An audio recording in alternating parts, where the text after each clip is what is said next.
horta waxna laga mamnuucay ma jiro warqadda laakiin waa aragnay ka soo baxday guddoomiyihii hore ee baarlamaanka dabcan ayna ka wada shaqeeyeen isaga guddoomiyihii hore iyo ku-xigeenka labaad ee baarlamaanka mahad cawad marka warqadda waa aragnay laakiin warqad macna samaynaysa ama anaga naga joojinaysa kalfadhi iyo hawl ma jirto sida rasmigaana waxay tahay dad baarlamaanka hadda jooga iyo guddoomiyuhuna ku jiro fadhiyo iyo hawl iyo shuruuc ay hadda qaban karaan ma jiraan waxaa lagu sugahaya waxay tahay in doorasho la aado inta doorashada laga aadayana wadankii maaragtay aanu firaaqaasin marka guddoomiyihii hore warqadiisa waa aragnay dabcan waxa oo lala yaabo waaye baarlamaan waktigiisii dhammaaday oo aan shaqaba haynin sugaya in maaragtay doorasho loo dareero hebel baan shaqo ka joojiyey iyo hebel baan u fasaxay ma taalo guddoonka baarlamaanka ma la xiriirteen markaad warqaddaas aragteen kadib uma baahnin inaan la xidhiidhno guddoomiyuhu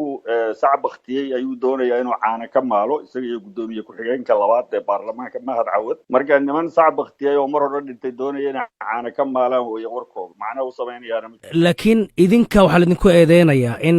hawshii baarlamaanka aad xayirteen oo shalay ugu dambaysay oo masraxii baarlamaanka aad inta istaagteen shaqadii inay socoto diideen marka ma idinkaa eedda leh mise iyagii aad hawshoodii ka hor istaagteen annagu meesha waxaan u joognaa in baarlamaan lasoo doorto inta laga soo dooranahayana waddanku aanu firaaq dhicin wax shuruuca iyo wax hawl kale oo la geli karaana ayna jirin sida caadiga waxaan hor taagannahay annaga mashruuc ka dhexeeya maxamed mursal guddoomiyihii hore mahad cawad guddoomiye ku-xigeenka labaad iyo madaxweynihii hore ee soomaaliya maxamed farmaajo oo ah inay wakti kororhsadaan annaga wakti kordhintaas ayaan hor taagannahay waana hor taagnaan doonaa qof ku aadi kara iyo qof samayn karaana midna ma jiro xaggee xogtaan ka keenteen marka ah in guddoonka baarlamaanka uu doonaya in wakti loogu daro xukuumadda si cad bay u caddahay weliba ay doonayaan madaxweynihii hore farmaajo iyo guddoomiyihii hore mursal iyo guddoomiye ku-xigeenka labaad cawad ay doonayaan inay soo fashiliyaan shirka ka socda afisone isla mar ahaantaana marka kaasi soo fashilo ay extension aadaan ayna kala shaqaynayaan dowlado sida muuqata hadda ee ka shaqaynaya in barnaamijyadan dictatorshipka uu soomaaliya iyo wadamada africaba ka hirgalo oo run ahaantii hadda awal ka maqnaan jiray saaxada soomaaliya laakiin hadda kusoo biiray xildhibaana laakiin waxaa la isweydiinayaa waxa xildhibaanadiinan 15 ah ee guddoonka baarlamaanka uu kulamadii ka joojiyey aad aragteen xildhibaanada kale 200 ka badan aysan arkin way arkaan dhammaantood xildhibaanadu laakiin waa jiraan xildhibaano ka baqanaya in lasoo dooran waayo hadday deegaanadii aadaan sidaasi darteedna extensionka raba oo ay doonayaan in kuraastoodii loo cusboonaysiiyo wax damacana aanay ka haynin ama aan kalsooni ku qabin inay reerahoodii iyo deegaanadoodii dib ugu noqdaan oo lasoo doorto waxaa tiri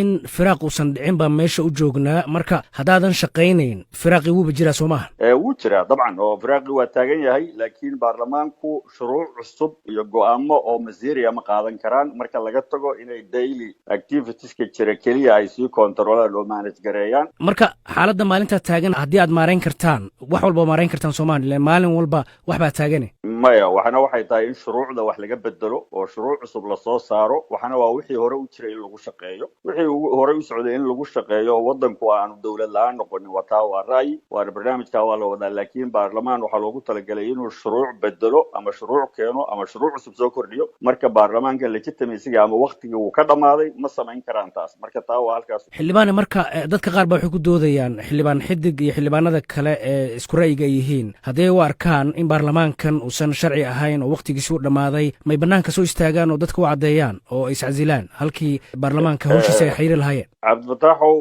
bannaanka waa taagannahay waa tan aan sheegayno iscasilaadu macno ma laha waktigii baaba dhammaadayba markuu qofku mas-uuliyad hayo ayuu iska casilaa laakiin baarlamaankan waktigiisa waa dhammaaday waana in doorasho loo dareero waxa aanu u joognana waxay tahay inaan sidii wixii maanta dhacayay oo kale la xalaalaysan waxaan waddankan u cuntamaynin oo dictatorship ah oo in layska sii joogaa oo mashaariic kale oo maxaan ku idhahdaa waddamo kale lagala shaqaynayo ee lagu shaqaysto xildhibaane marka haddii ay dhacdo guddoonka baarlamaanka inuu go-aankiisaas ku adkaysto maxaad samaynaysaa sidaad og tahay aqalkii sare ee baarlamaanku wuu xidhan yahay oo mushkilad ka dhex abuurantay ayuu u xidhan yahay dabcan kanna waa xidhmaya inagu dagaalami mayno laakiin nidaamka sharcigan ku taagannahay dhib ma laha in laba baarlamaan ay shiraan problema annaguna shirkeennaa qabsanaynaa guddoon baan dooranaynaa shaqaa qabanaynaa